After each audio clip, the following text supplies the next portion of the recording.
नमस्कार, आप देख रहे हैं मोटिवेशन विद मीना। आज मैं कानपुर के जीएसवीएम मेडिकल कॉलेज में हूँ। ये गवर्नमेंट मेडिकल कॉलेज है। यूपी का नंबर 2 नंबर पे आता है ये मेडिकल कॉलेज। केजीएमयू के बाद ये जीएसवीएम मेडिकल कॉलेज है। बहुत पुराना मेडिकल कॉलेज है। क्या क्या यहाँ पे फैसिलिटी है, मैं जल्दी मेरी मुलाकात होने वाली है कॉलेज के प्रिंसिपल डॉक्टर संजय काला से, जो सीनियर सर्जन है, सीनियर फैकल्टी है। मैं उनसे बात करूँगी कि जीएसवीएम की रैंकिंग क्या है ऑल इंडिया लेवल पर, स्टेट लेवल पर, यहाँ का कट ऑफ क्या रहता है, जनरल कैटेगरी, ओबीसी और एससी कैटेगरी की जो अब तक कितने जो चूँकि मॉपअप राउंड चल रहा है तो क्या अब तक की क्या कट ऑफ है, कितने नंबर वाले बच्चों को यहाँ पर एडमिशन मिल चुका है। इसके अलावा जीएसवीएम में क्या क्या फैसिलिटीज़ हैं, अगर हम हम प्रैक्टिस की बात करें, क्लिनिकल क्या उनका एक्सपोजर रहता है, इसके अलावा एकेडमिक लेवल क्या है, हॉस्टल की, लाइब्रेरी, क्या क्या यहाँ पे फैसिलिटीज़, इसके बारे में मैं प्रिंसिपल सर से बात करूँगी। इसके अलावा मैं अपने कैमरामैन से कहूँगी कि वो यहाँ का जो मेडिकल कॉलेज का विशाल कैंपस है वो दिखाएं। कितना शानदार जीएसवीएम मेडिकल कॉलेज का कैंपस है। बहुत ही पुराना ये कॉलेज है। 1959 में स्टार्ट किया गया। 60 साल से ज़्यादा का से पुराना ये मेडिकल कॉलेज है। अगर उत्तर प्रदेश की बात करें तो केजीएमयू के बाद इस मेडिकल कॉलेज का नाम आता है, हाई रैंक रहती है। अगर नीट एग्ज़ाम की हम बात करें, नीट एग्ज़ाम में जो हाईएस्ट मार्क्स वाले स्टूडेंट हैं उनको ही यहाँ पे नंबर, यहाँ पे एडमिशन मिल पाता। तो क्या क्या फैसिलिटीज़ हैं, अगर हम एकेडमिक लेवल पे बात करें तो यहाँ के फैकल्टी का क्या स्तर है, तमाम जो सुविधाएं हैं, हॉस्टल फैसिलिटी है, लाइब्रेरी है, और क्लिनिकल अगर एक्सपोजर की बात करें तो बहुत बड़ा स्कोप है जीएसवीएम में, क्योंकि इससे जीएसवीएम मेडिकल कॉलेज से जुड़ा हुआ हॉस्पिटल है। सामने ही इस मेडिकल कॉलेज के सामने ही हॉस्पिटल है जिसका नाम है LLR हॉस्पिटल, जो बहुत ही बड़ा 1700 बेड का हॉस्पिटल है। जल्दी यहाँ पर एक और सुपर स्पेशलिटी हॉस्पिटल भी खोला जा रहा है। इसके अलावा यहाँ पर जो जीएसवीएम में बच्चे एमबीबीएस की पढ़ाई करते हैं उनको न केवल LLR हॉस्पिटल बल्कि यहाँ से जुड़ा हुआ जो कैंसर इंस्टीट्यूट है, कार्डियोलॉजी हॉस्पिटल है, इसके बाद मुरारी लाल चेस्ट हॉस्पिटल है और जच्चा बच्चा हॉस्पिटल है। तमाम इन हॉस्पिटल में उनको इंटर्नशिप करने का, यानी उनको क्लिनिकल जो ट्रेनिंग है वो मिलने का स्कोप रहता है। तो इसके बारे में मैं बात करूंगी यहाँ के प्रिंसिपल से। आइए मैं आपकी मुलाकात करवाती हूँ जीएसवीएम मेडिकल कॉलेज के प्रिंसिपल डॉक्टर संजय काला से। आज मेरी मुलाकात होने वाली है यहाँ के प्रिंसिपल डॉक्टर संजय काला से। मैं बात करूँगी कि इस कॉलेज की क्या फ़ी स्ट्रक्चर है, क्या सुविधाएं हैं, और ख़ास तौर पे जो यूजी को लेकर आपकी तमाम सारी क्वेरीज थी, कितनी यहाँ पर सीट्स हैं, क्या कट ऑफ है, क्या फ़ी स्ट्रक्चर है। और मैं साथ में मैं डॉक्टर काला के एक उनकी जो प्रोफेशनल जर्नी है उसके बारे में भी बात करूँगी ताकि आपको मोटिवेशन मिले। डॉक्टर काला, आपका बहुत बहुत स्वागत है मेरे शो में। जी नमस्कार। सर, मैं अब जीएसवीएम के बारे में बात करूंगी। उत्तर प्रदेश का बहुत ही प्रेस्टिजियस मेडिकल कॉलेज है ये, लेकिन सबसे पहले मैं आपकी जर्नी के बारे में बात करना चाहती हूँ। मुझे लगता है ये तमाम स्टूडेंट्स जो इस इंटरव्यू को देख रहे हैं उन्हें मोटिवेशन मिलेगा। सर, आपने कहाँ से एमबीबीएस किया और आप आज इस कॉलेज के आप प्रिंसिपल हैं, कैसी रही आपकी जर्नी? देखिए, मैं शुरुआत से शुरू करना पसंद करूँगा। मैं एक बहुत ही साधारण परिवार से था। मेरे पापा जो हैं एयरफोर्स में हैं और हम लोग एक जो जेसीओ रैंक में पापा थे, तो हम लोग देश के विभिन्न भागों में रहे। मैं पढ़ने में एवरेज स्टूडेंट था, मैं कभी नहीं कहूँगा पढ़ने ब्रिलियंट था, खाली एमबीबीएस में मैं अच्छे था और एमएस में मैंने अच्छा किया, लेकिन मैं साधारण था। तो मैंने ये इसलिए बता रहा हूँ ताकि लोग ये ना सोचे कि डॉक्टरी में आने में या इंजीनियरिंग में आने के लिए पैदाइशी आपको जीनियस होना ज़रूरी नहीं है। तो मेहनत से आप कंपनसेट कर सकते हैं। अगर आप बहुत इंटेलिजेंट नहीं हैं तो भी आप अपनी मेहनत से, मतलब यानी कि जो कछुए की वाली चाल से भी आप जी सकते हैं, मेरे कहने का मतलब। लेकिन परसिवरेंस होनी चाहिए। तो साधारण परिवार से था। उस वक्त पे फीस बहुत कम हुआ करती थी। मैं सेंट्रल स्कूल का पढ़ा हुआ हूँ और मेरी सिस्टर मेरे हमेशा मोटिवेशन रही है, मेरे सीनियर थी, तो उसी के मैं फॉलो करता रहा। वो पढ़ने में एक्स्ट्राऑर्डिनरी थी, बहुत टैलेंटेड थी। तो 12वीं में जो था मेरा बेयरली फर्स्ट डिवीज़न, बड़ी मुश्किल से फर्स्ट डिवीज़न आई थी। और मेरी सिस्टर थी, वो तो टॉपर थी, वो तो मतलब ऑल इंडिया रैंक उसकी बहुत अच्छी थी और उसका सिलेक्शन भी हुआ, उसका लेडी हार्टिंग में सिलेक्शन हुआ।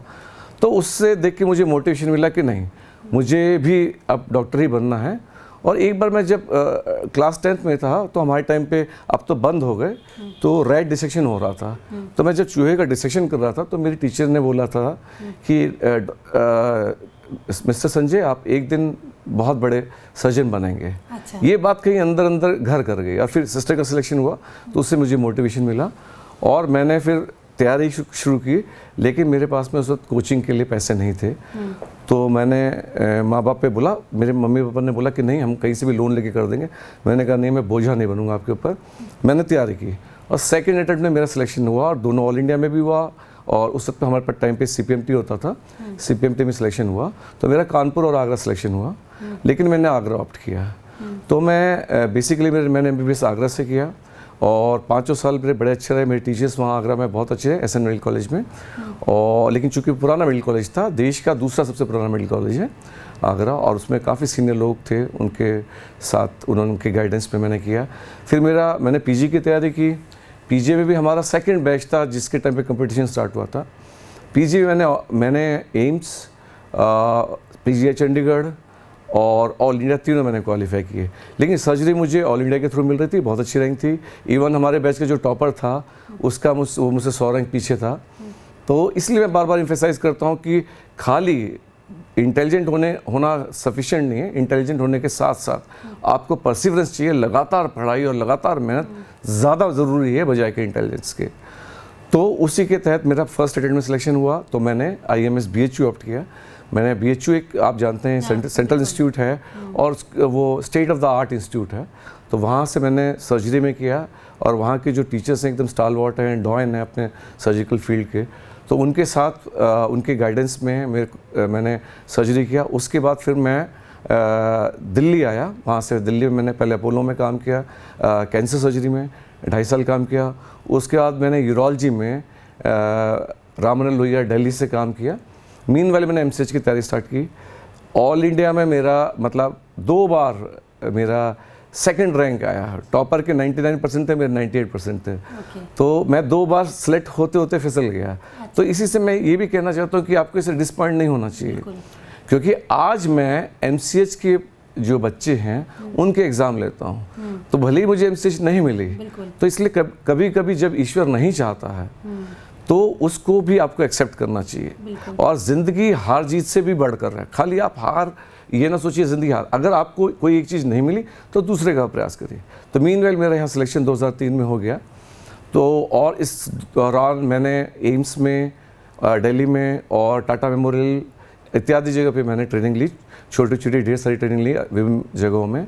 और उसके बाद में फिर 2003 में मैंने यहाँ ज्वाइन किया और स्टेट जो सर्जन्स एसोसिएशन है उसका मैं सेक्रेटरी भी रहा 6 साल। मैं वाइस प्रेसिडेंट भी रहा हूँ स्टेट का। और उसके बाद में फिर मैं यहाँ पे हेड ऑफ़ द डिपार्टमेंट बना 2010 में। उसके बाद में 2000 आप जानते हैं 2 साल पहले जब कोरोना आया, 1.5 साल पहले, तो उस वक्त अचानक आगरा की हालत बहुत ख़राब हो गई। परिस्थितियाँ काफ़ी ख़राब थी, आपने वीडियो वगैरह देखे होंगे। तो उसको वुहान कहा जाता था। तो माननीय मुख्यमंत्री जी ने उसकी आगरा मेडिकल कॉलेज में चूँकि स्थिति थोड़ी ख़राब थी तो उन्होंने तत्काल, चूँकि मैं हेड ही था और एडमिनिस्ट्रेटिव एक्सपीरियंस भी बहुत कम था, लेकिन मैं धन्यवाद देना चाहूँगा स्टेट गवर्नमेंट का कि उन्होंने मुझ पर विश्वास व्यक्त किया और मैं एज अ प्रिंसिपल गया। और मैं यही बताना चाहता हूँ कि मेडिकल फील्ड एक यूनिक है, क्योंकि यहाँ सीनियर जूनियर की जो बॉन्डिंग होती है वो बहुत डिफरेंट है। हमें मेरे सीनियर और जूनियर वही थे जो मेरे आने से पहले थे, और मेरे जाने पे उनके अंदर इतना उत्साह था, मैंने सबके अंदर उत्साह डाला, सबको एनकरेज किया। और वहाँ जो हमने 2 कोविड हॉस्पिटल बनाए थे, तो लगभग हमारे पास में 300 बेड वहाँ पे कोविड के बेड थे। और उसी के तहत हमने आगरा का पूरा मॉडल चेंज किया। बाद में उसी आगरा के मॉडल की चर्चा हुई और हमने कोविड पूरी तरह से संभाला। लेकिन इसमें मैं श्रेय देना चाहूँगा कि एक तो गवर्नमेंट ने बहुत अच्छी सुविधाएं दी, उसके अलावा वहाँ पे जो लोकल एडमिनिस्ट्रेशन था, DM कमिश्नर, और वहाँ पे मेरे जो सीनियर जूनियर, अगर सबसे ज़्यादा श्रेय दूंगा तो मैं उनको दूंगा, क्योंकि वो मेरे साथ कंधे से कंधा मिला के लड़े। मतलब ये टीम वर्क, इसके बिना आप नहीं कर सकते। सर एक जो आपने मैं आपकी जो आपने बहुत इंटरेस्टिंग बात बताई कि कोचिंग के पैसे नहीं थे और फिर भी आपने कहा, तो यानी कि आपने सेल्फ स्टडी से वो एग्ज़ाम, मेडिकल एग्ज़ाम आपने क्वालिफाई किया। क्योंकि तमाम स्टूडेंट सर जो इस समय नीट की तैयारी कर रहे हैं, बहुतों के साथ ये सर होता है कि भाई फाइनेंशियल वो पोजीशन नहीं उनकी होती है कि वो कोचिंग अफोर्ड कर पाए। तो सर आप एज ए फैकल्टी क्या महसूस करते हैं कि सेल्फ स्टडी कितनी इम्पॉर्टेंट है? देखिए, मुझे लगता है कि कहीं ना कहीं मैंने ज़िंदगी में आज तक कभी कोचिंग नहीं की, मैंने ज़िंदगी में कभी कोई ट्यूशन नहीं किया। तो मुझे लगता है कि अगर आदमी को अपने ऊपर विश्वास है और अगर वो लगातार अपनी मेहनत जारी रखे कभी अपने को ढीला ना छोड़े। तो सेल्फ स्टडी बहुत महत्वपूर्ण है। यानी कि आप मान लीजिए कि अगर कोचिंग भी कोई कर रहा है, अगर वो सेल्फ स्टडी नहीं करता है तो वो कहीं सक्सेसफुल नहीं होगा। कोचिंग आपकी मदद करती है लेकिन खाली 30%। वो आपको कई वो एरिया कवर कर देती है जो एरिया आप अकेले होने के नाते नहीं कवर कर पाते हैं। लेकिन 70% से 70 से 80% ये आपकी स्वयं की मेहनत होती है। कोचिंग सिर्फ एक गाइडेंस है। लोग सोचते हैं कोचिंग करके हमारा सिलेक्शन हो जाएगा, ऐसा नहीं है। हर साल लाखों बच्चे कोचिंग करते हैं लेकिन सिलेक्शन गिने चुने का होता है। ये वही लोग हैं जो कोचिंग के साथ साथ अपने ऊपर भी फोकस कर रहे हैं, अपने पढ़ाई पे फोकस कर रहे हैं, डिस्ट्रैक्ट नहीं हो रहे। समस्या ये जो यूथ होता है, बचपना होता है, जो वो होता है, उस वक्त इच्छाएं इतनी आकांक्षाएं उछल रही होती हैं, तो उस वक्त सन्यासी होना पड़ता है। आपको सिलेक्शन होने के लिए आपको सब भूलना पड़ेगा। आपको अपने छोटे छोटे सुख भूलने पड़ेंगे। जैसे मुझे खेलने का बड़ा शौक था, मैं बास्केटबॉल प्लेयर था, 100 मीटर का कॉलेज का चैंपियन था। मैंने सब बंद कर दिया, मैं टोटल डेडिकेटेड। लेकिन हाँ, खाना पीना टहलना मेरा चलता रहा। स्वास्थ्य पे भी ध्यान रखना बहुत ज़रूरी है। तो आजकल मैंने देखा जैसे बच्चे पढ़ने में बड़े ब्रिलियंट है लेकिन बड़े ओबीज हो गए, मोटे हो गए, टीवी के सामने बैठे रहते हैं, कंप्यूटर करते रहते हैं, तो वो उनसे बिल्कुल सर, मैं इसलिए सवाल पूछ रही हूँ क्योंकि सर बहुत सारे पेरेंट्स भी और स्टूडेंट्स भी ये पूछते हैं कि मैम कौन सी कोचिंग अच्छी पढ़ लें। तो उन्हें लगता है कि जैसे लगता है कि वो कोचिंग के सहारे नीट क्वालिफाई कर लेंगे। लेकिन वाकई में ये जो ऑल इंडिया एक नेशनल लेवल का कंपटीशन है, सिर्फ आपको एक किसी लैडर की ज़रूरत है क्या, पढ़ती है क्या, या सिर्फ एक गाइडेंस, एक ठीक है गाइडलाइन आपको मिलनी चाहिए कैसे नीट क्वालिफाई करना। लेकिन क्या होता ना कि क्या कोचिंग ही वो ऐसा सहारा है जिसके जरिए आप क्वालिफाई कर सकते हैं? देखिए, हमारे देश में कई सारे ऐसे परिवार हैं जिनके बच्चे बहुत गरीब बैकग्राउंड से हैं। अभी हाल ही में जैसे आपने भी मुझे बताया था, कन्नौज के गांव से एक लड़की हमारे यहाँ सेलेक्ट होकर आई है, जहाँ पे ठीक से शिक्षा की सुविधा भी नहीं। तो ऐसे बच्चे भी हमारे यहाँ जिनके पास कोचिंग के लिए पैसे नहीं। तो मैं बिल्कुल इस बात के खिलाफ हूँ कि लोग कि कोचिंग के बिना सिलेक्शन नहीं हो सकता, ऐसा मैं नहीं मानता। मैं मानता हूँ अगर आप मेहनत कर रहे हैं, आपके टीचर जो शुरू से पढ़ते आ रहे हैं, आप अपने केंद्रित हैं, तो आपका सिलेक्शन होगा। हाँ, कोचिंग से ये एक थोड़ा सा आपको डायरेक्शन मिल जाती है, तो कोचिंग महत्वपूर्ण है, लेकिन कोचिंग सब कुछ नहीं है। राइट, आपकी सेल्फ स्टडी ज़्यादा महत्वपूर्ण है बजाय कोचिंग। सर एक और बात, जैसे आपने कहा कि आपने CPMT सेकंड अटेम्प्ट में क्लियर किया, या आपने नेशनल PG के लिए बताया कि थोड़े नंबर से रह जाते थे। Sir how to handle failures? एक होता है ना कि बच्चे फेल्योर को नहीं हैंडल कर पाते, जिनका नीट में इस साल सिलेक्शन नहीं हुआ, उनको दे आर हाईली डिप्रेस कि अब कुछ नहीं हो सकता, अब हम किस प्रोफेशन में जाएं। तो वो जो एक फेल्योर है सर, उसको कैसे हैंडल किया जाए? एक्चुअली में ये देखिए, हमारे आजकल के ज़माने में ये इसमें बहुत कुछ पेरेंट्स का रोल होता है। हम लोगों ने अपने बच्चों को इस हिसाब से ट्रेन कर रहे हैं हम लोग कि सक्सेस ही सब कुछ है। हम लोग बच्चों को हार हजम करना नहीं सिखा पाते। जबकि मैं, जैसे मेरे बच्चे थे, अभी उन्होंने 8वीं में है मेरी बड़ी डॉटर, वो बड़ी डिप्रेस थी कि मेरे नंबर अच्छे नहीं आएंगे।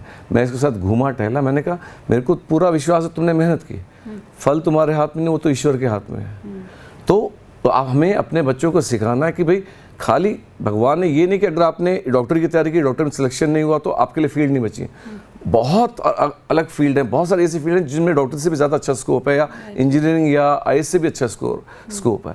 तो उनको ये समझना होगा कि खाली हमें जीतना ही सब कुछ नहीं जीवन में। मैंने एक अमेरिकन दंपत्ति का बारे में सुना था जो IIT दिल्ली के पास आउट थे। ये किस्सा मैंने आज से 5 साल पहले अखबार में पढ़ा था। तो वो अमेरिका में जाके वो ज़िंदगी भर टॉप पर रहे, उन्होंने कभी हार नहीं दिखी ज़िंदगी में। फिर एक रिसेशन आया, उनका बहुत बड़ा बिजनेस था वहाँ पे US में, उसमें पता लगा कि रिसेशन आया तो वो इतने डिप्रेस हो गए, उन्होंने अपने बच्चे के साथ में, परिवार दंपति ने आत्महत्या कर ली गोली मार के। तो ये हम किस सोसाइटी की तरफ बढ़ रहे हैं? हम इसका मतलब हम सिर्फ अपने बारे में सोच रहे हैं, समाज के बारे में बिल्कुल नहीं सोच रहे हैं। तो बच्चों को हमें सिखाना पड़ेगा। और ये चीज़ मैं बताना चाहता हूँ, ये चीज़ हमारे जो NMC के नए कोर्स में एडअप की गई। अच्छा, ओके। अब सर मैं बात करूंगी GSVM के बारे में। सर GSVM में आप कितने समय से हैं, और फिर मैं GSVM में UG की कितनी सीट्स हैं? GSVM मेरे को आए हुए 18 साल हो गए। चूँकि मैं जब GSVM में आया था उस वक्त हुआ यह था कि बीच में करीब लगभग 1990 से 2005 तक का ऐसा फेज था जिसमें कोई फैकल्टी की भर्ती नहीं हुई, कर्मचारी भर्ती नहीं हुए। तो इस कॉलेज की रेपुटेशन उस वक्त पे काफ़ी डाउन थी, क्योंकि वार्ड्स में मरीज नहीं थे, ओपीडी में पेशेंट आना नहीं पसंद करते थे। मैं पहले दिन गया, मैं जब राममनोहर लोहिया दिल्ली में था तो मेरी 350 पेशेंट की एज SR मेरी 350 पेशेंट की ओपीडी थी। और जब मैं यहाँ आया तो मेरी पहली ओपीडी में 16 मरीज है। मैं बार बाहर जाके झांकता था कि मरीज हैं कि नहीं हैं। तो जो वहाँ पे बैठा था गेट पे चपड़ासी, उसने बताया सर इतने ही मरीज आते हैं। आज वही ओपीडी हमारी 250 पेशेंट की पहुंच गई है, आज 18 साल की मेहनत के बाद में। तो ये अगर मैं ये सोच लेता कि ये बकवास जगह है, यही मैं जो फील्डर की आपने बात की थी, अगर मैं सोचता बकवास है मैं छोड़ के भाग जाऊं, स्टार्टिंग में मैंने 1-2 महीने मैंने सोचा कि छोड़ के भाग जाते हैं, यहाँ कानपुर में कुछ नहीं रखा। लेकिन मैंने कहा भाई जीती हुई जगह तो हर कोई जानना चाहता है, हारी हुई जगह कितने लोग जाना चाहते हैं। लेकिन आज यही इंस्टीट्यूट है। आज हमारे आलम ये है कि हमें कई बार एक बेड पे 2 मरीज रखने पड़ते हैं। हमारे यहाँ लंबी महीनों की कतारें लगी हुई हैं। हमारे यहाँ ऑपरेशन थिएटर्स के लिए मारामारी है। और जब मैं आया था अक्सर ऑपरेशन थिएटर खाली जाते थे, डॉक्टर्स नहीं थे, कर्मचारी नहीं थे। अब सरकार ने बहुत बड़ा प्रयत्न किया है, हमें सुविधाएं बहुत बढ़ गई हैं, डॉक्टर्स टीचिंग फैकल्टी बढ़ गई है, हमारे यहाँ सीट्स भी बढ़ गई हैं, यूजी सीट्स भी बढ़ गई हैं, पीजी सीट्स भी बढ़ गई हैं। बिल्कुल सर, इस समय GSVM मेडिकल कॉलेज में यूजी की कितनी सीट्स हैं? हमारे पास लगभग 250 सीट्स हैं। 2019 में हमारे पास 190 सीटें थी, उसके बाद 60 सीटें बढ़ी हैं हमारे पास। अच्छा, तो आप 250 सीट्स हैं जी। सर मैं स्टूडेंट्स की जानकारी के लिए जानना चाहती हूँ कि एक तो आपने बताया कि 250 सीट्स हैं, क्या सर यहाँ पर इस साल का अगर हम देखें क्या कट ऑफ रहा है कैटेगरी वाइज? कट ऑफ तो अच्छा गया है।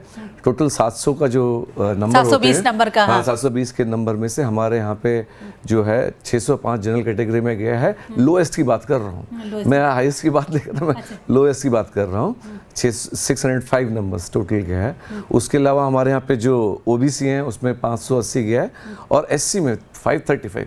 एक चीज़ अगर आप इस आंकड़े को देखेंगे तो इससे आप ये समझेंगे कि अब जो कैटेगरी भी में बहुत इंटेलिजेंट बच्चे आ रहे हैं हमारे पास। सबसे ज़्यादा मैं इस बात को देख के आश्चर्यचकित हूँ कि हमारे कैटेगरी में उतने ही इंटेलिजेंट बच्चे आ रहे हैं जितने कि जनरल कैटेगरी के हैं। तो अब ये कैटेगरी वाले भी सावधान हो जाएं, मेरे कहने मतलब कोई मुफ्त में नहीं, क्योंकि कैटेगरी में बहुत इंटेलिजेंट बच्चे हैं। कई बच्चे ऐसे जो मैंने देखे हैं जो हमारे यहाँ टॉपर हैं वो कैटेगरी के हैं बजाय कि जनरल कैटेगरी।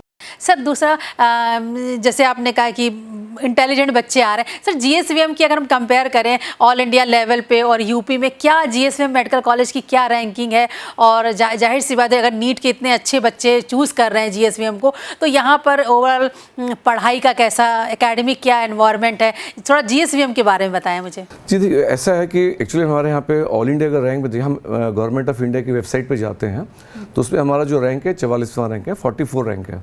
लेकिन मेरा टारगेट है कि अगले 1.5 या 2 साल में हम लोग उसको अंडर 20 लाना चाहते हैं कि टॉप 20 कॉलेजेस में हम इसको लेके आना चाहते हैं। सुविधाओं के मामले में चूँकि 250 का है, हम लोग अभी जो हमारे यहाँ जो लेक्चर थिएटर्स हैं उनको स्मार्ट LTs में कन्वर्ट कर रहे हैं ताकि हम लोग टेक्नोलॉजी के साथ में आगे चलें। तो उसमें स्मार्ट इंटरेक्टिव क्लासेस, उसके अलावा जो हमारे पास में जो कैमराज हैं, कैमरा सिस्टम भी रहेगा जो बच्चों पे भी निगरानी रखेगा और टीचर पे भी निगरानी रखेगा। उसके अलावा जो हम लोग घिसा पीटा जो चौक एंड बोर्ड का तरीका है वो हम ख़त्म करके एकदम जो स्मार्ट क्लासेस पे हम शिफ्ट कर रहे हैं धीरे धीरे करके। दूसरी बात ये है कि हमारे यहाँ पे प्रदेश में ये उन कॉलेजेस में हैं जिनके यहाँ पे जो एनाटॉमी जो हमारे यहाँ पे जो बॉडीज़ डोनेशन है हाईएस्ट है। यानी कि हमारे कॉलेज में जो डोनेशन रेट है, इवन कई बार दूसरे मेडिकल कॉलेजेस हमसे आकर के बॉडीज़ ले जाते हैं, तो हमारे यहाँ डिस्कशन के लिए पर्याप्त बॉडीज़ हैं। इसमें एक मिस्टर सेंगर हैं, उनका बहुत योगदान है यहाँ पे कॉलेज में। तो हमारे यहाँ जो first year, second year, third years हैं, इनमें फैकल्टी बहुत अच्छी है, बहुत वेल क्वालिफाइड है और वो राष्ट्रीय स्तर की फैकल्टी है हमारे पास। ओके, अब मैं सर बात करूँगी कि यहाँ पर क्या फ़ीस स्ट्रक्चर है इस कॉलेज का? फ़ीस स्ट्रक्चर के बारे में जो हमारे पास, जैसे मैंने आपको बताया था, सालाना फ़ीस 36,000 है हमारे यहाँ पे जो जनरल कैटेगरी के लिए। बाकी अन्य जो है OBC, SC, ST उनके लिए 27,000 है। इसके अलावा हमारे यहाँ लगभग 3,600 रुपये हॉस्टल की चार्जेस लगते हैं सालाना। और जो हमारे यहाँ पे जो कम आय के हैं, जिनकी आय वार्षिक आय 2.5 लाख से कम है, उनके लिए गवर्नमेंट पर्याप्त स्कॉलरशिप देती है। उसके लिए हमारे यहाँ जो जेम एसोसिएशन है, जो हम यहाँ के कानपुर के डॉक्टर उनको हम जेम कहते हैं, तो जेम एसोसिएशन है वो भी स्कॉलरशिप देती है, प्लस मेडल्स और भी उनके द्वारा स्पॉन्सर किए जाते हैं। गरीब छात्रों के लिए किताबें भी मुहैया की जाती हैं। बिल्कुल। तो अगर मैं अपने स्टूडेंट्स को बताना चाहती हूँ कि जैसे कि देख कुछ भी नहीं सर, अगर एनुअल फ़ी अगर आपकी 36,000 है, हॉस्टल चार्ज 3600 है, तो नथिंग। अगर इसका मतलब सर ये है कि किसी भी इकोनॉमिक बैकग्राउंड का बच्चा यहाँ पढ़ सकता है। अगर वो 36,000 भी एनुअल नहीं पे कर पा रहा है तो उसको स्कॉलरशिप भी अवेलेबल है। सब चीज़ें सब अवेलेबल है। खाली सरकारी स्कॉलरशिप नहीं, सरकार पर्याप्त स्कॉलरशिप दे रही है, लेकिन उसके बावजूद भी हमारे यहाँ पे भी जो पूर्व स्टूडेंट हैं उनके अलग से फंड है जो हमारे यहाँ की फैकल्टी डॉक्टरों के द्वारा और बाहर जो हमारे यहाँ से एलुमनाई के द्वारा क्रिएटेड फंड है, तो उनको पुस्तकों से लेकर के उनकी फ़ीस तक हम लोग उनको देते हैं। बिल्कुल। तो सर इस यही कह सकते हैं अपने स्टूडेंट्स को मोटिवेट करने के लिए कि ये मायने नहीं रखता कि आप हिंदी मीडियम से आते हैं या आप कोई लोअर इकोनॉमिक बैकग्राउंड से आते हैं। अगर आपने वाकई मेहनत से पढ़ा है तो जीएसवीएम मेडिकल जैसे कॉलेज में आपको एमबीबीएस करने के लिए इट्स ओपन। एब्सोल्युटली। जैसे आपने बोला ना हिंदी मीडियम, आपको एक बात जान के आश्चर्य होगा, ज़्यादातर यहाँ पे हिंदी मीडियम के ही बच्चे आते हैं, लेकिन वो अच्छे से अच्छे कॉन्वेंट वालों को मात देते हैं। अगर एक बार उनको थोड़ा अंग्रेज़ी का समझ में आने लगती है, क्योंकि एक 4-6 महीने लगते हैं, क्योंकि जो हमारा लिटरेचर है जितना भी डॉक्टरी का वो सब अंग्रेज़ी में, लेकिन ऐसा नहीं है। हम लोग कोशिश करते हैं हिंदी अंग्रेज़ी दोनों में पढ़ाने की कोशिश करते हैं, दोनों भाषाएं बोलने की कोशिश करते हैं, क्योंकि कई सारे हिंदी मीडियम के आते हैं। तो हम एक चीज़ को 2 बार भी रिपीट करते हैं ताकि बच्चे जो हिंदी मीडियम के बच्चे उसको समझने को दिक्कत ना हो। तो हिंदी मीडियम वाले बेहिचक, हमारी राष्ट्रभाषा है, हमें तो उसका गर्व होना चाहिए कि हम हिंदी मीडियम के। तो ये बिल्कुल अपने दिमाग से बात निकाल दें कि हिंदी मीडियम के तो डॉक्टरी के लायक नहीं है, डॉक्टरी नहीं पढ़नी चाहिए। खूब आए यहाँ पे, है ना, और ज़्यादातर हिंदी मीडियम के ही हैं, और बाद में फाइनल ईयर तक आते हैं सब लोग अडेप्ट हो जाते हैं इसके लिए। बिल्कुल सर। एक और जैसे अभी वो ने आपका वाइट कोट सेरेमनी अटेंड किया था, वहाँ पे चरक शपथ हुई, वो हिंदी में हुई। क्या है सर वो शपथ, उसकी इम्पोर्टेंस क्या है? देखिए, ऐसा जब मैंने एमबीबीएस किया तो हम लोग को हिपोक्रेटिक ओथ होती थी, तो उस वक्त मेरे दिमाग में कौतूहल होता था कि भाई हम तो हमारे जो ऋषि मुनि और यहाँ पे इतने सारे जो मैं साइंटिस्ट कहूँगा हमारे पुराने इतने, वो तो इनके टाइम से भी हिपोक्रेटिक्स के टाइम से भी पहले के हैं जो एग्जिस्ट कर रहे हैं, तो हमारी शपथ अंग्रेज़ी में क्यों होती है? तो वो जो एनएमसी है उसने अब जाकर के पहली बार चरक शपथ डाली है, और मैं चाहता हूँ ये गवर्नमेंट ऑफ इंडिया का बहुत बड़ा और बहुत अच्छा कदम है। और इस बार बच्चे बहुत पसंद हुए कि जब मैंने उनको हिंदी में शपथ दिलवाई, उसमें कुछ संस्कृत में श्लोक भी हैं और हिंदी में भी हैं, तो उसमें और आप देखेंगे अगर हिपोक्रेटिक ओथ को रखेंगे और चरक शपथ को अगल बगल में रखेंगे, आप देखेंगे चरक जो शपथ है, हिपोक्रेटिक ओथ भी अच्छी है, लेकिन चरक शपथ ज़्यादा वाइडर है, वो ज़्यादा बड़ी बातें करती है, और समाज की बातें करती है, डॉक्टर का चरित्र कैसा हो उसके बारे में बात करती है, और ख़ासकर वो विनम्रता के, उसमें 3 बार शब्द का इस्तेमाल हुआ है। डॉक्टर को विनम्र होना चाहिए, डॉक्टर को विनम्र होना चाहिए, डॉक्टर विनम्र। आजकल अक्सर आप जो देखते हैं कि डॉक्टरों में और पेशेंट में लड़ाई हो जाती है, क्योंकि उसमें कहीं ना कहीं ईगो इन्वॉल्व होती है, या तो डॉक्टर के साइड से या पेशेंट के साइड से।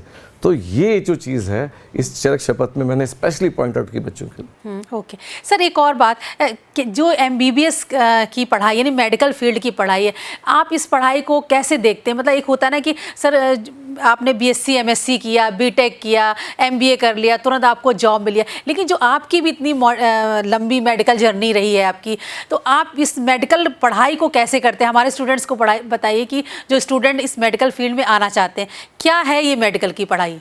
देखिए, मेडिकल की पढ़ाई, देखिए इसमें अगर ऑल ओवर वर्ल्ड देखा जाए तो मेडिकल का कोर्स जो माना जाता है सबसे वृहद है, सबसे बड़ा और सबसे टफ माना जाता है। ये अमेरिकन रेटिंग में भी आया है कि हम लोग का होता है, लेकिन इसको आप जैसे आप खाना खाते हैं, टहलते हैं, घूमने जाते हैं, अगर आप उसको ज़िंदगी का हिस्सा बना लेंगे तो कभी बोझ नहीं होता। मैं अभी भी पढ़ता हूँ, रोज़ सुबह शाम प्रिंसिपल होने के बावजूद भी मैं डेली पढ़ाई नहीं छोड़ता, मैं अपनी सर्जरी की प्रैक्टिस नहीं छोड़ता, मैं लगातार कर रहा हूँ। ये मेरे जीवन का हिस्सा है, मेरा अंग है। जैसे मैं सांस ले रहा हूँ वैसे पढ़ाई को अगर बोझ समझ के पढ़ेंगे, जो लोग पढ़ाई को बोझ समझते हैं उनके लिए फील्ड बिल्कुल नहीं है। लेकिन जो पढ़ाई को अपना दोस्त मानते हैं, फ्रेंड, वहाँ पैशन है, जो उसको वो इस सोच से पढ़ रहे हैं कि हम इससे कई लोगों की जान बचाएंगे, कई लोगों का कल्याण करेंगे। देखिए, हमारे प्रोफेशन में और दूसरे प्रोफेशन में थोड़ा सा फ़र्क है। यहाँ पे मैं डॉक्टरों के प्रति बायस्ड हूँ, हो सकता है कुछ लोगों को बुरा लगे।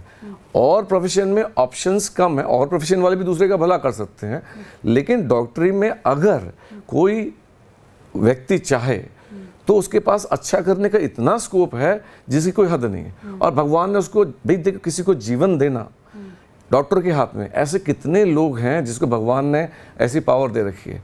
तो लोग डॉक्टर अगर सद्वृत्ति का है अगर वो मरीज को एक पैसा कमाने का साधन ना समझे तो वो समाज का इतना भला कर सकता है। और मैंने देखा है कई बार जो मरीज हैं वो डॉक्टर की सेवा से इतने प्रसन्न हो जाते हैं कि उन्होंने मतलब अपना सर्वस्व डॉक्टर पर न्यौछावर करते हैं और आजन्म उस डॉक्टर के भक्त रहते हैं। मतलब उन्होंने भगवान को इतना नहीं पूजा होगा जितना अपने डॉक्टर को पूजा होगा। बिल्कुल। तो ये सिर्फ वही मैं कहना चाहिए सर कि कोई ये 4.5 साल 5 साल की एमबीबीएस सिर्फ डिग्री नहीं है, आपको एमबीबीएस करना है, एमडी करना है, डीएम करना। और जैसे आपने कहा कि प्रिंसिपल होने के बावजूद आज भी आप सुबह शाम पढ़ते हैं और जब पेशेंट को देखते हैं तो फिर सर आप ओपीडी भी आपकी रहती है, सर्जरी भी रहती है, how do you manage all this things? और एडमिनिस्ट्रेटिव इतनी रिस्पॉन्सिबिलिटी होती है। प्रिंसिपल बनने के बाद में कई लोगों को शिकायतें भी होने लगी हैं कि भाई एक्चुअली में मेरे पास इतना सारा एडमिनिस्ट्रेटिव काम रहता है कि शिकायत होती है कि भाई ओपीडी में आप अधिक समय दीजिए, सर्जरी करिए। अब सर्जरी करते हैं, ओपीडी करते हैं तो लोग बोलते हैं अस्पताल को टाइम नहीं दे रहे। तो लेकिन चूंकि मेरा पहला पैशन सर्जरी है, मेरा पहला जो फर्स्ट लव कहते हैं मेरी पत्नी के अलावा वो मेरा सर्जरी है, तो मैं सर्जरी मैंने कहा चाहे मैं किसी पद पे रहूं सर्जरी मैंने छोड़ूं। क्योंकि जितने भी मैंने अच्छे प्रिंसिपल, डीन्स या डायरेक्टर्स देखे, इवन एम्स के डॉक्टर मैं जो MC शर्मा साहब जो मेरे गुरु टीचर रहे हैं, वो जो डायरेक्टर बने थे एम्स के, उन्होंने भी पूरे अपने कार्यकाल में कभी सर्जरी नहीं छोड़ी, ना उन्होंने ओपीडी छोड़ी। तो यही सब लोग प्रेरणा के स्रोत हमारे लिए भी हैं। तो हम लोग, मैं इसको अपना जो इट्स नॉट अ बर्डन, इस आपकी चॉइस है, ये तो चॉइस नहीं, मैं एंजॉय करता हूँ सर्जरी करना। और दूसरी बात एक प्रॉब्लम ये है हमारे साथ में, चूंकि साइंस बहुत तेज़ी डेवलप हो रही है, बहुत तेज़ी से बदल रही है, तो उसी तरह से जो टेक्निक्स हैं, मशीनें हैं, वो बहुत तेज़ चल रही हैं। मशीन युग और इंजीनियर्स हमारा बहुत अच्छा कर रहे हैं। इवन जो इंडिया में हैं हमारे जो इंजीनियर्स हैं, IT वगैरह, ये सब इतना तेज़ी से नए नए इनोवेशन कर रहे हैं जिसकी तुलना अगर हम दूसरे देशों से की जाए तो हम काफ़ी तेज़ी से आगे बढ़ रहे हैं इस वक्त पे। तो लेकिन उसमें एक और हमें प्रॉब्लम ये होती है कि आज हमने, जैसे जब मैंने कैरियर शुरू किया था उस वक्त लैप्रोस्कोपिक सर्जरी नहीं थी। हम लोग को सब ओपन सर्जरी करते थे, 10 लोग झांक के देखा करते थे, पता लगा, और आधों को नज़र आता था, आधों को नज़र नहीं आता था। और कुछ सीख पाते, कुछ नहीं सीख पाते थे। उसके बाद लैप्रोस्कोपिक सर्जरी का ज़माना आया।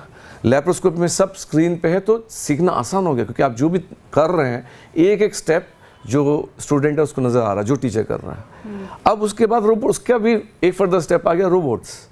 अब जो रोबोट्स आ गए, रोबोट्स की अपनी विशेषताएं हैं, वो उससे भी अहेड है, वो 3 डायमेंशनल विजन होता है, उसकी क्वालिटी उससे बेहतर है लैप्रोस्कोपी से। तो हम लोग को लगातार टेक्निक से भी एब्रेस्ट रहना पड़ता है कि हम लोग टेक्निक से कदम मिलाकर नहीं चलेंगे तो हम पिछड़ जाएंगे। सर लास्ट में एक और बात, जो MBBS करते हैं GSVM को, उनको कितना बड़ा क्लिनिकल एक्सपोजर मिलता है यहाँ पर? भाई ये तो मैं इस मामले में हमारा कॉलेज बहुत लकी है, हम लोग बहुत लकी हैं, क्योंकि प्रदेश का दूसरा बड़ा मेडिकल कॉलेज है। KGMC के बाद में यहाँ 1875 बेड्स हैं हमारे पास में, और 266 बेड का हमारे पास में PMSSY हॉस्पिटल खुल गया है, जहाँ 11 सुपर स्पेशलिटीज़ खुली हैं। तो जल्दी वो माननीय मोदी जी और योगी जी के जो उनका एक ड्रीम प्रोजेक्ट है, पूरे प्रदेश में उन्होंने PMSSY खोला है। तो हमारे फेज़ 4 में कंप्लीट होने वाला ये प्रोजेक्ट है। और असली बात है, अमूमन जो जैसे मरीज हमारे यहाँ पे आते हैं उनको यही शिकायत होती है कि भाई अस्पताल तो अच्छा है, डॉक्टर अच्छे हैं, लेकिन उतनी साफ़ सफाई या उतनी चमक दमक उनको नहीं है। तो तुलनात्मक दृष्टि से अगर हमारा PMSSY देखेंगे, सुपर स्पेशलिटी देखेंगे, तो उसी तर्ज पे बना है जिस तर्ज पे कॉर्पोरेट हॉस्पिटल होते हैं। उतना साफ़ सुथरा, चमकता हुआ, नीट एंड क्लीन, जिसकी वो अपेक्षा करते हैं, लेकिन बहुत ज़्यादा सस्ते दरों पे।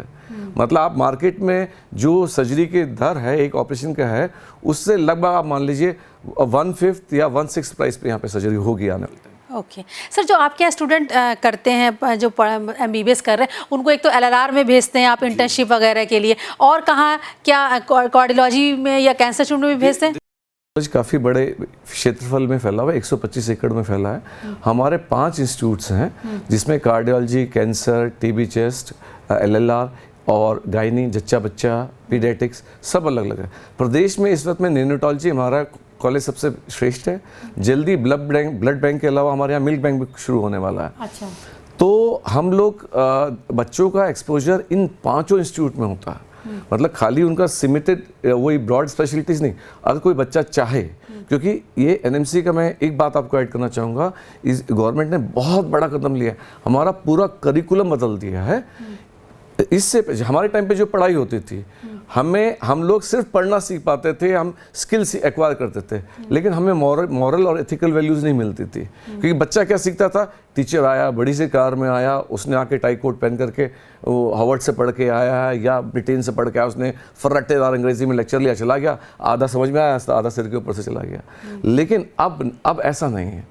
अब एनएमसी के करिकुलम में एथिक्स पे बहुत इंपॉर्टेंस दिया गया, मॉरल हमें बच्चों को सिखाना पड़ता है कि नहीं ये सही है, ये गलत है। तो हम लोग जो सीखते थे, हमारे आइडियल क्या, वही टीचर होते थे। फिर हमारा गोल हो जाता था कि नहीं बड़े डॉक्टर का मतलब ज़्यादा से ज़्यादा पैसा कमाना, बड़े नर्सिंग होम में काम करना। लेकिन अब जो एनएमसी का करिकुलम है वो स्किल बेस्ड है। वो एमबीबीएस को हम लोग स्किल सीखते थे एमबीबीएस के 5 साल कंप्लीट करने के बाद में।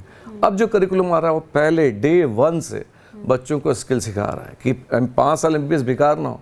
पता या नहीं तो हमने तो सिर्फ 5 साल पढ़ाई की है, लेकिन अब जो करिकुलम है उसमें पहले दिन से 5 साल में बच्चा अच्छे खासे स्किल लर्न करके जाता है, और अगर वो नहीं करता तो पास नहीं हो सकता।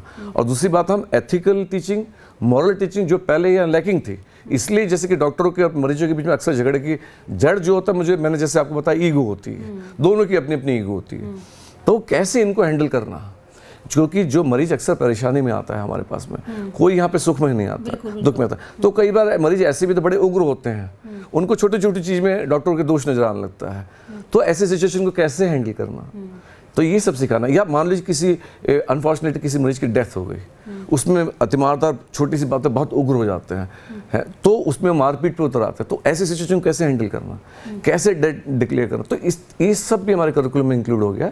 तो एनएमसी का करिकुलम जो हमारे यहाँ लागू हुआ है वो पूरे ऑल ओवर इंडिया जो अब लागू हो रहा है वो कई गुना बेहतर है जो हमारे टाइम का करिकुलम था उससे। बस मैं चाहती हूँ लास्ट में सर, जो बच्चे, एक मैसेज आपका चाहती हूँ कि जो बच्चे इस साल नीट क्वालिफाई नहीं कर पाए हैं, उन्हें क्या मतलब एक होता है कि तो उनको नेक्स्ट ईयर तो जरूर, आपने जैसे कहा कि आपने भी सेकंड अटेम्प्ट में किया, कुछ बच्चे सर थर्ड और फोर्थ अटेम्प्ट में भी आ जाते हैं, उनको डिप्रेस नहीं होना है, उनको एक मोटिवेट करने के लिए आप क्या कहेंगे? मेरे को ऐसा तो मैं विवेकानंद जी की एक लाइन बोलूँगा। उन्होंने बोला था, कार में असफलता इस बात को प्रदर्शित करती है कहीं ना कहीं आपके परिश्रम में कोई कमी है। तो आप मन लगा के, तन मन, दुनिया में कोई शक्ति नहीं है, आप पूर्ण इच्छा शक्ति से तन मन धन लगा के करिए। आप कैसे नहीं सिलेक्शन होगा, सिलेक्शन होगा ही होगा। Okay, thank you sir, thank you. तो ये थे कॉलेज के प्रिंसिपल जिन्होंने बताया कि यहाँ की कट ऑफ क्या, अगर हम जनरल कैटेगरी की बात करें तो 605 नंबर पे अब तक यहाँ पे, मतलब लोएस्ट मार्क्स में बता रही हूँ कि 605 तक का स्टूडेंट यहाँ एडमिशन ले चुके हैं। ओबीसी कैटेगरी में 585 से तक के स्टूडेंट आ चुके हैं। एससी कैटेगरी का भी मार्क्स अभी बताया सर ने।